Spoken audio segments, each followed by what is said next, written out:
Ahmad Jamaluddin adalah seorang santri pondok pesantren Darussalam. Ia merantau dari Sulawesi Selatan ke kota Martapura untuk menuntut ilmu. Dia wafat di usia 29 tahun. Setelah mengalami insiden penganiayaan dari orang-orang yang tak bertanggung jawab. Mungkin sebagian masyarakat belum mendengar cerita naas yang menimpa Ahmad Jamaluddin semasa hidup. Dalam kesempatan ini, koran Banjar.net akan mengisahkan fakta di balik kematian Ahmad Jamaluddin. Kisah Ahmad Jamaluddin ini dituturkan langsung dari saudara kandungnya yakni Rafiuddin pada Minggu, tanggal 18 April tahun 2021. Berikut kisahnya. Ahmad Jamaluddin berasal dari desa Parasangan Beru, Kecamatan Toratia, Kabupaten Jeneponto, Sulawesi Selatan. Ahmad Jamaluddin merupakan anak sulung dari pasangan Kamarudin dan Suhada. Dia memiliki 5 saudara yaitu Rafiuddin, Nurliati, Basmawati, Arifuddin, serta adik bungsunya yang keenam belum sempat diberi nama sudah meninggal dunia. Sebelum menuntut ilmu ke Ponpes Darussalam, Ahmad Jamaluddin tadinya sekolah di Ponpes Darul Dakwah Al-Irsyad Parepare, 200 km dari ujung pandang. Alasan Ahmad Jamaluddin menuntut ilmu ke Martapura karena melihat kalender Ponpes Darussalam. Kalender itu dibawa oleh santri Darul Dakwah Al-Irsyad asal Kota Baru. Setelah melihat sejumlah foto guru besar Ponpes Darussalam, membuat Ahmad Jamaluddin bertekad untuk belajar kepada guru-guru tersebut. Pergilah ia ke Martapura untuk belajar ilmu agama di Ponpes Darussalam, Kalimantan Selatan. Untuk bertahan hidup dan membiayai sekolah, Ahmad Jamaluddin bekerja menjadi tukang bangunan.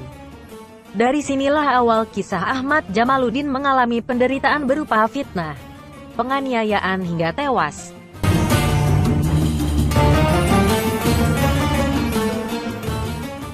Senin, tanggal 14 September tahun 1975. Jamaluddin mendapat pekerjaan membuat jendela rumah milik seorang anggota polisi bernama Bago. Alamatnya di Jalan Pangeran Hidayatullah, Keraton Martapura, tepatnya sekarang di belakang rumah dinas Bupati Banjar. Waktu itu, Jamaluddin diminta mengerjakan pemasangan kusen jendela dengan upah Rp1.500. Nilai itu dulu sangat besar, ujar Rafiuddin kepada koran Banjar.net. Setelah pekerjaan selesai, Jamaluddin bermaksud ingin mengambil upah kepada Bago. Namun upah yang diminta tidak dibayar. Akhirnya, Jamaluddin membongkar kembali kerangka jendela yang sudah terpasang.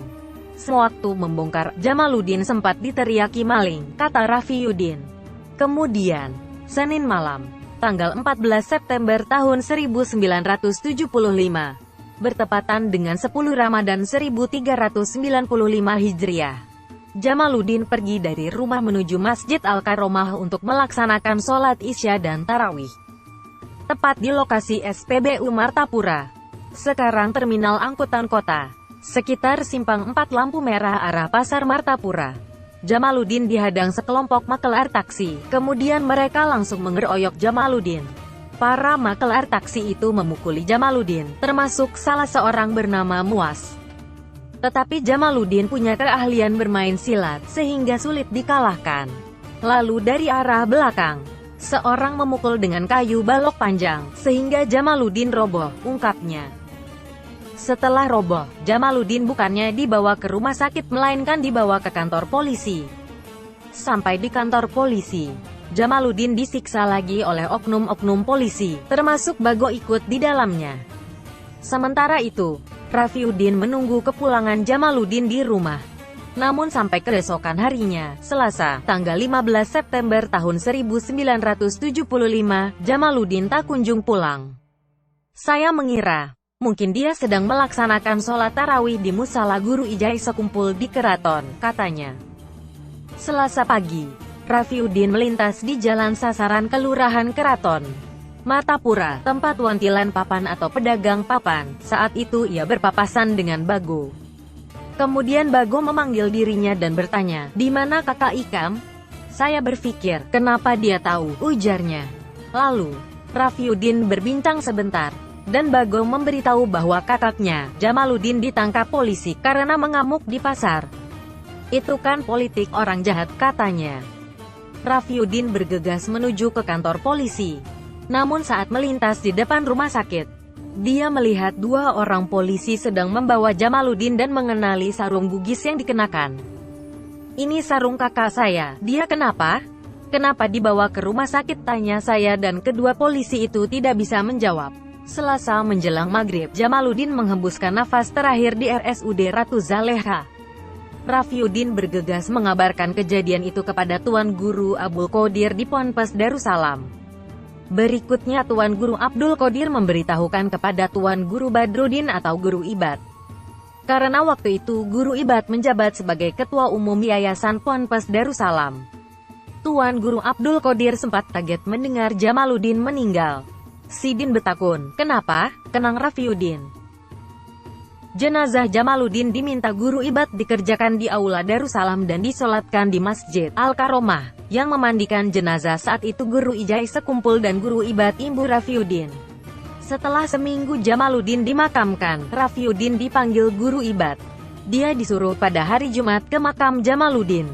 "Apa yang dilihat, itulah kebenaran," ujar Raffiuddin menirukan ucapan Guru Ibad kala itu. Pagi Jumat, Raffiuddin berangkat ke makam.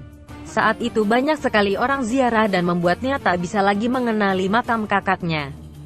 Para penziarah berkerumun di salah satu makam yang tertutup kain kuning dan kembang. "Di mana makam anak Darussalam yang meninggal minggu kemarin?" tanya saya kepada para penziarah. "Ya, ini makamnya," jawab mereka, membuat Raffiuddin terperanjat seakan tidak percaya. Tadinya, lokasi makam yang beralamat di Desa Tanjung Rema RT 1, Gang Jamaluddin, Kota Martapura sepi. Hanya di tengah semak dan cuma ada jalan setapak, lalu mendadak ramai didatangi penziarah. Selain itu, karomah lain dari cerita warga sekitar makam. Dikatakan, selama bulan puasa, makam ini terang. Warga sering mendengar orang mengaji pada malam Ramadan, tapi orangnya tidak ada, ujar dia. Mengalami hal itu, Raffiuddin teringat pesan Guru Sekumpul saat mau mengubur. "Kita akan seperti ini jua, cuma waktunya aja belum tahu. Nanti Tuhan menunjukkan saja kebenaran," ujar Abah Guru Sekumpul saat memakamkan, kenang Raffiuddin. Usai Guru Badruddin membaca talqin juga berpesan, "Ikam anakku, kakak Ikam ini anak kesayanganku jua. Mudahan Ikam sabar, nanti Tuhan akan menunjukkan kebenaran," imbuhnya kala itu.